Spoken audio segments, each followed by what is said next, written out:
Hi everybody, this is Mr. Duncan in England. How are you today? Are you okay? I hope so. Are you happy? I hope so. Here we all are together again for another sift through my ever-growing pile of email questions and comments concerning the English language and my work here on the internet. So without any more playing for time or hanging about, let's have our first question for today. Could you explain the differences between all, them, lots and more? This question was sent in by René Derit, who lives in the Philippines. All tends to relate to the total quantity, to include everything or everyone. All the houses are complete. I have put all my money in the bank. All can mean everything or the only thing. You are all I need. In the poetic sense, we may say, you are my all. Them relates to a group or more than one thing. You are pointing out or singling a group. It wasn't me who did it, it was them. This word does not show a quantity, just that there are two or more. It is common for people to confuse the words them with those and they. It is wrong to say them houses are for sale, and we definitely never say them people stole my car. Them also relates to something already identified within a sentence. These houses are old and derelict. We must demolish them. The word lots in its general form means many. Again, it does not relate to an exact quantity, but we do know that it is more than a few.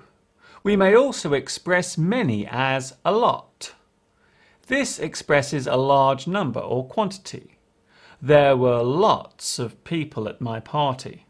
A lot of people came to my party. Many people came to my party. The word more in its general use means extra or additional. You add extra on. You add more. You want more. More houses are needed here. We can express an increase with more. Bread costs more than it did a year ago. We can express an increase in speed and change. The economy is growing more quickly than before. A nice email. Whoa! Whoa! Whoa! I'm a big ferocious dinosaur and I'm going to eat you up.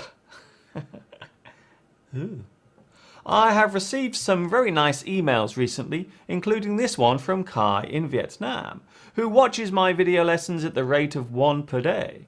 Kai asks what my official Facebook page name is. Well, my personal Facebook page is Duncan James, which also happens to be the name of a young guy from a British boy band called Blue. So please do not get too excited. You have to look for this face as the icon. Ooh. If you see that, then you have found me. Thank you, Kai, for your email, and I look forward to seeing you and anyone else who wants to join me over there on Facebook very soon. Another nice email. I have received another nice email, this time from Darwood Khan, who comes from Afghanistan, but is now staying in India. Darwood writes to thank me for my video lessons and asks how a person with little or no money can learn English. This is not an easy question to answer in a few sentences, but I will try. As we live in a world where information is easier to obtain, you would think that there would be many places where free online education can be found. Sadly, at the moment, this is not so.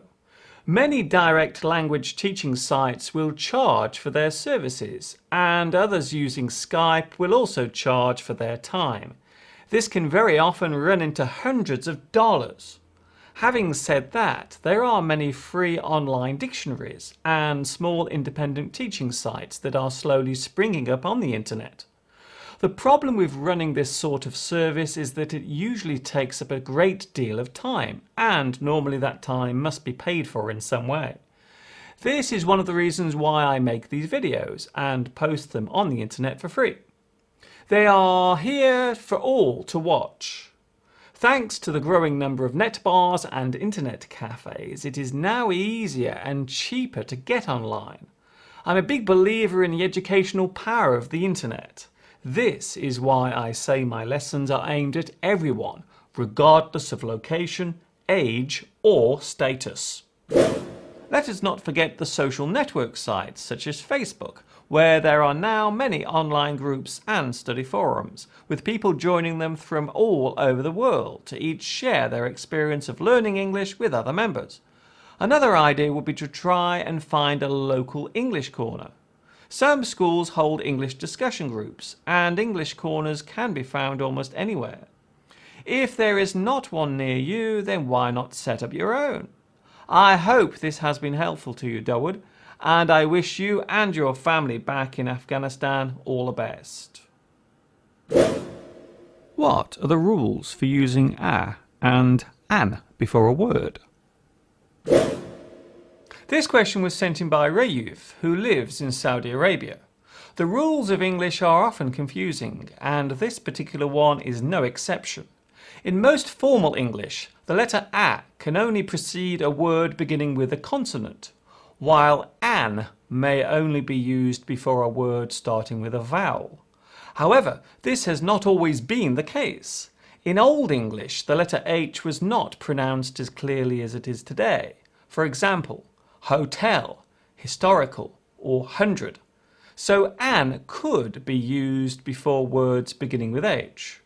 Even today there are people who still use an before certain words starting with the letter H. However, this is becoming less common. So the basic rules stay the same. If the word begins with a consonant, it is a, and if the word starts with a vowel, then it is an. It's that time again. Yes, it's the moment you have all been waiting for.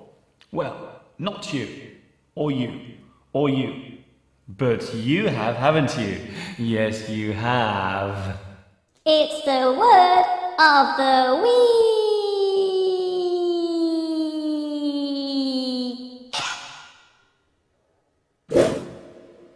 This week's word is precedent. This word means to stand as an example or to be an example. We often use this word when a rule or law is introduced or reinterpreted. We set a precedent. An example or a new example has been created. This word is often confused with president, which means leader or head of state. Synonyms of precedent include example, model, guide, and standard. Another nice email. I have received another nice email, this time from Svetlana, watching in Russia. In the email, Svetlana asks if it would be possible for me to make some lessons about synonyms and show how they can be used. Well, that is a good idea, as quite a few words in English have similar meanings but are sometimes used in different ways. There are also some direct questions contained in this email, such as, what should I say if I accidentally step on another person's foot? Oh, well, there are a few sentences you can use. You could say, oh, I'm very sorry, or, oh, excuse me, I didn't see you, or, oh, I'm sorry, are you okay? As long as you offer some sort of apology, then it should not cause any real problem. Maybe in the future I could make a lesson about politeness. What do you think? A good idea? Or not? A special hello. I would like to send a special hello to George Labra, who follows my video lessons in Chile. Thank you for your thoughtful words and your big thank you to me. I'm glad to hear that my lessons have been useful to you. Of course, Chile has been heavily featured in the news right around the world recently, with the rescue of the Chilean miners, who until last Wednesday had been trapped underground for the past 2 months. It is so nice to see and to hear some happy news for a change, don't you think? A big hello to George, and a special hello to everyone watching in Chile. A boastful idiom. If a person likes to show off or seems too proud of his or her achievements and always wants to talk about them, then we might call them a big head. We may say that their head is too big to go through the door. Calling someone a big head is always used negatively. He or she is so big-headed. What a big head! How can I learn common words used in English? And when should I use synonyms? This question was sent in to me by Max, who lives in Hong Kong. The answer to this question is not so hard to give. There is no standard level of English in everyday speech. For example, just because a person speaks English as their native language does not mean that they are completely fluent in the language. A person's grasp of synonyms can vary from one individual to another. There are no rules as to how many synonyms you should know or use. The guidelines are not set in stone. However, informal chat tends to be relaxed, and because of this, the word usage tends to be simple. It would seem that the more formal the speech is, then the more extravagant you should be with your word usage. But this is not always so. Many words in the English language have multiple uses and many synonyms to go with them. A thesaurus is a great tool for discovering these variations. In this useful book you will find commonly used words and their synonyms, plus how they can be used in different situations. If you find something tedious, do not be afraid to say so. It means the same thing as boring or dull, so there is no harm in using it. In human nature, we often feel threatened or intimidated by people who know many synonyms and enjoy using them. Some see it as a sign of high intellect, while others see it as pure arrogance. Your response to my latest lesson. I have received a few emails from students in response to my latest lesson, which I filmed in Turkey. Jessie in Australia is interested in becoming an English teacher and writes to say how enjoyable my lesson in Turkey was. Yes, I did have a great time there, and I agree with you that travelling is fun. I still remember the first time I ever travelled abroad. It was such an exciting thing to do. I was 26 years old when I first went overseas, and as you are only 21, Jessie, you have plenty of time to go off and explore the world for yourself. Rafael Santos writes from Brazil to compliment me on my lesson in Turkey as well, and tells me how much he enjoyed watching it. Rafael asks if I have ever taken any video making courses. Well, the answer to that is no. I have never attended any video editing or filmmaking courses ever. I first became interested in video making in the late 1990s, but back then it was a very expensive hobby. Now, thanks to modern digital technology, I have been able to teach myself how to do it. At the end of this month, it will be 4 years since I began making videos here on YouTube, and as long as you all want them, I will continue making them. For another 4 years? For another 40 years? Who knows? Before I wrap up here today, I would like to say a special hello to all those who have joined me on Facebook and here on YouTube. This is such a long list. Mickey, Mai, Pepe, Jenny, Tran, Augustine, Ahmed, Milu, Bruce, Karina, Armina, Simone, Robinson, Stefania, Hutra, Haji, Jenny, Dua Yusuf, and all the many others as well.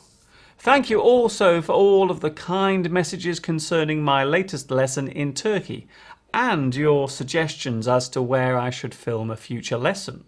Maybe Egypt, perhaps Brazil, or could it be Vietnam? Who knows? Even I do not know yet. That is all from me for this week. Keep sending in your questions and comments, and of course those special hellos too. And who knows, next time I could be saying hi to you. This is Mr. Duncan in England saying thank you for watching me answering you. And of course, ta-ta for now.